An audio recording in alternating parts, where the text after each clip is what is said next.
السلام عليكم ورحمة الله وبركاته. ازيكم يا حبايبي؟ ان شاء الله فيديو النهاردة هيكون لغرزة جديدة على القناة.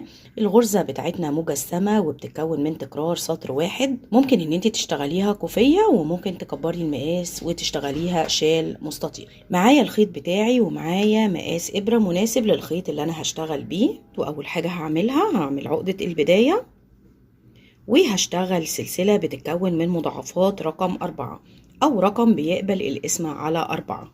1 2 3 4 وهنكرر لحد المقاس اللي احنا عايزينه.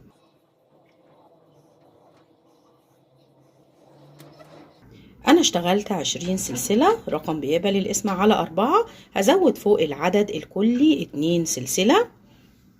تمام اهي.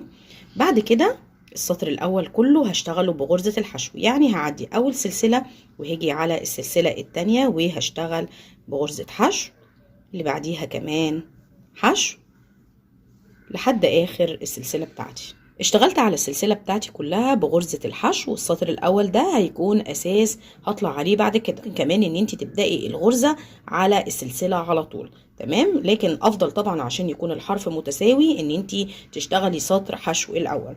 تمام خلاص، اخر غرزة وبعد كده هاخد ارتفاع عشان ابدأ السطر التاني. هلف السطر بتاعي او القطعة بتاعتي. تمام، احنا بنشتغل تكرار سطر واحد رايح جاي. بعد سلسلة الارتفاع هاجي في نفس المكان اللي انا خدت فيه السلسلة وهدخل وهشتغل غرزة حشو كمان. دي بداية السطر. وفوق غرزة الحشو هاخد 2 سلسلة، هلف الخيط، هاجي في نفس المكان اللي اشتغلت فيه غرزة الحشو وهشتغل 4 عمود بلفة في نفس المكان. 1 2 3 العمود الرابع. بصوا 4 عمود جنب غرزة الحشو والسلسلتين في نفس المكان. دي بداية السطر اهو.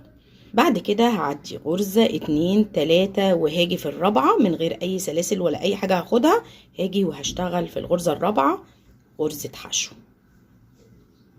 تمام. بعد غرزة الحشو هاخد 2 سلسلة، دايما فوق غرزة الحشو هاخد 2 سلسلة. هلف الخيط وهاجي في نفس المكان وهشتغل 4 عمود جنب غرزة الحشو. 1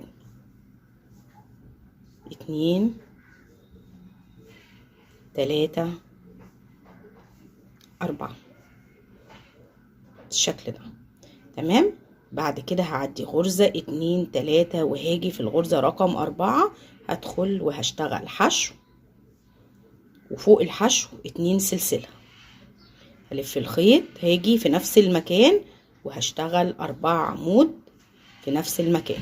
1 2 3 4. تمام كده اهو المنظر بقى كده. تمام. هكمل لاخر السطر بتاعي بنفس الطريقة وهرجع لكم وننهي السطر مع بعض ونبدأ السطر اللي بعد كده سوا. وصلت لنهاية السطر وباقي معايا 4 غرز كده، العدد مظبوط معايا. تمام، المفروض ان يتبقى معايا 4، باقي معايا 4. تمام. هعدي غرزة 2 3 وهاجي على الرابعة اللي هي الأخيرة هدخل فيها اهي، آخر غرزة في السطر بتاعي وهشتغل حشو. خلاص كده السطر انتهى معايا، خلاص كده السطر قفل. هاخد بعد كده سلسلة ارتفاع وهلف القطعة بتاعتي. دايما بداية السطور بتاعتي كلها بتكون سلسلة ارتفاع لان انا هبدأ بغرزة حشو فوقيها 2 سلسلة. خلاص السطر اللي بعد كده بعد السلسلة الارتفاع بدخل في اول غرزة اللي انا طالعة منها بالارتفاع وهشتغل حشو وفوقيها 2 سلسلة، وهكرر اللي انا اشتغلته في بداية السطر اللي قبل كده. جنب الحشو والاتنين سلسلة هلف الخيط وهشتغل 4 عمود بلفة. 1 2 3 4. دي بداية السطر بتاعي وبداية كل السطور اللي جاية بعد كده. بعد كده هاجي على طول هشتغل بنفس الطريقة او نفس عدد الغرز اللي انا هشتغلها لكن بطريقة مختلفة. بيقابلني بعد كده المجموعات اللي انا كنت شغالاها دي. بعد عمود 2 3 وباجي على العمود الرابع، عمود 2 3 وباجي على العمود الرابع، باخده كده زي العمود الامامي او بريد امامي، باجي من جنب العمود وبرفعه على الابرة وبطلع من الناحية التانية بالشكل ده. بسحب الخيط وبشتغل غرزة حشو، 2 سلسلة فوقيها. بعد كده بلف الخيط وباجي بقى فين، شايفين ال2 سلسلة اللي انا كنت اخدتهم في غرزة الحشو في السطر اللي قبله؟ بصوا هتلاقوهم متداريين هنا كده اهو، ورا ال4 عمود كده. هندخل فيهم وهنشتغل ال4 عمود بتوعنا. 1 2 3 4 كده اول غرزة خلصت اهي. تمام. كمان مرة باجي على المجموعة اللي بعد كده، بسيب عمود التاني التالت وباجي على العمود اللي هو اخر عمود، حتى لو انتي معدتيش هو بيكون اخر عمود. بدخل كده وبرفعه على الابرة عمود امامي اهو، او هشتغل غرزة امامية يعني، لكن هشتغلها بغرزة الحشو. بسحب الخيط وباخد غرزة حشو وفوقيها 2 سلسلة، بلف الخيط باجي على السلسلتين اللي في ظهر المجموعة، يعني متداريين شوية كده، لو قلبنا كده الشغل هنلاقيهم شوية اهو، وحتى لو احنا ما قلبناش الشغل هيكونوا واضحين بالنسبة لنا. بصوا السلسلتين اهو، شايفين اهو السلسلتين بعد ال4 عواميد على طول. بلف وبشتغل جوه السلسلتين او الفراغ ده 4 عمود بلفة. العمود التاني 3 4. تمام. اللي بعدها عمود 2 3 في الرابع او الاخير، برفعه كده باجي من جنبه وبدخل بطلع من الجنب التاني، بسحب الخيط غرزة حشو سلسلتين، بلف الخيط وباجي في السلاسل اللي ورا دي بتاعت اللي هي كانت فوق غرزة الحشو في السطر اللي قبله. بشتغل 4 عمود. هنكمل السطر مع بعض. 3 4. الغرزة اللي بعد كده العمود الاخير اهو، غرزة حشو امامية و2 سلسلة، بلف الخيط سلسلة اهي، 4 عمود بلفة جوه الفراغ. 2 3 4. هننهي السطر بقى ازاي؟ ودي هتكون نهاية كل السطور بتاعتنا اللي هنشتغلها بعد كده. البداية بتكون دايما غرزة حشو 2 سلسلة و4 عمود في اول غرزة، والنهاية بتكون بنهيها في العمود الرابع، عمود 2 3 4، برفع العمود وباخد غرزة حشو. بعد كده ال2 سلسلة او الفراغ اللي في الظهر ده باجي في السلسلة التانية اهو، بشتغل غرزة حشو كمان عشان تكون دي نهاية السطر. يعني بنهي السطر بغرزتين حشو، غرزة امامية وغرزة في السلسلة التانية اللي هي فوق غرزة الحشو في اخر السطر. تمام. بصوا السطر انتهى معايا اهي والقطعة متساوية. هنبدأ السطر اللي بعد كده، هناخد غرزة حشو اهو، هنلف الشغل في اول غرزة هتقابلني اللي انا طالعة منها بارتفاع الحشو دي. اول غرزة حشو هتقابلني في السطر اللي انا كنت ناهية بيها السطر اللي قبل كده، هدخل فيها وهاخد غرزة حشو و2 سلسلة، وهاجي في نفس المكان هشتغل بداية السطر بتاعي اللي هي ال4 عواميد بلفة في نفس المكان. تمام. يعني البداية والنهاية ثابتين معايا، تمام، ما بيتغيروش. وبعد كده بكمل السطر بنفس الطريقة اللي اشتغلتها قبل كده، عمود 2 3 4، الرابع اهو او العمود الاخير في ال4، بطلع بحشو امامي 2 سلسلة وبلف الخيط و4 عمود في الفراغ ده. تمام. 2 3 4. تمام. عمود 2 3 الرابع، ناخد حشو 2 سلسلة و4 عواميد في الفراغ اهو.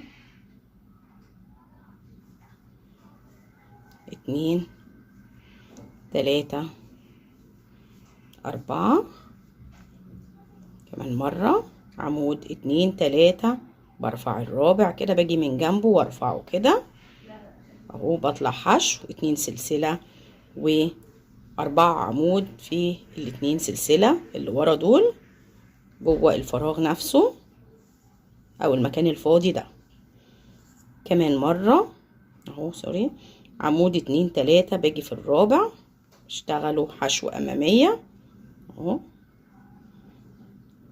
2 سلسلة فوق الحشو، وبلف الخيط، و4 عمود بلفة، 2 3 والعمود الرابع.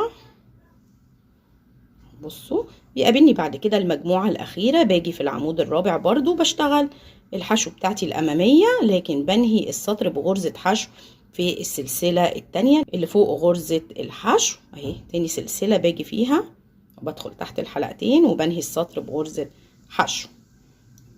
تمام، بصوا المنظر بقى كده. وهناخد ارتفاع ونبدأ سطر جديد بنفس الطريقة، غرزة حشو فوقيها 2 سلسلة و4 عمود في نفس المكان، وهكمل بنفس الطريقة بتاعتي. انا هكبر القطعة شوية وهرجع لكم عشان نشوف شكل الغرزة بقى عامل ازاي. وكررت السطور بتاعتي، ودي القطعة بعد ما كبرتها. بصوا ده شكل الغرزة اهي. غرزة سهلة وبسيطة جدا، تكرار سطر واحد كلها بغرزة العمود بلفة وغرزة الحشو وسلاسل. بصوا ده شكلها من قريب، بصوا بارزة اهي. تمام، طبعا ممكن تشتغليها كوفية، ده مقاس مناسب للكوفية. الكوفية مقاسها بيبدأ للسن الكبير من 15 سنتي معاكي بقى لحد 30 سنتي، طبعا حسب المقاس اللي انت عايزاه، لكن مش اكبر من كده. اكبر من كده خلاص بقت شال. الشال بيبدأ من 60 سنتي المقاس المظبوط. طبعا لو انت عايزة تعرضيه عن كده مفيش اي مشكلة. والطول المناسب للكوفية او للشال بيوصل ل 2 متر. طبعا لو انت هتزودي عن كده ده بيكون اختيارك، مفيش اي مشكلة طبعا زودي، لكن الطول المناسب بيكون 2 متر. الكوفية عرضها بيبدأ من 15 ل 30، والشال بيبدأ من 60 سنتي. بصوا غرزة جميلة وبتنجز في الشغل، بترمي معاكي وما بتاخدش وقت اهو. بصوا ده شكلها من الجنب، شايفين جميلة ازاي اهي. طبعا لو انت عايزاها تكون انسيابيه عن كده وطريه شويه بتكبري مقاس الابره. يعني انا شغاله بلانا جولد وابره مقاس 5 اهو. انت ممكن توصلي المقاس كمان لابره مقاس 6. تمام، ده شكلها بعد ما خلصت. اتمنى ان شاء الله ان هي تكون عجبتكم. هستنى رايكم في التعليقات، ولو عجبكم الفيديو دوسوا لايك، واللي لسه بيشوفني لاول مره وما عملش اشتراك يدوس على كلمه اشتراك او سبسكرايب الموجوده تحت الفيديو، وكمان يفعل الجرس علشان يوصله كل جديد من الفيديوهات اللي بتنزل على القناه. السلام عليكم ورحمه الله وبركاته.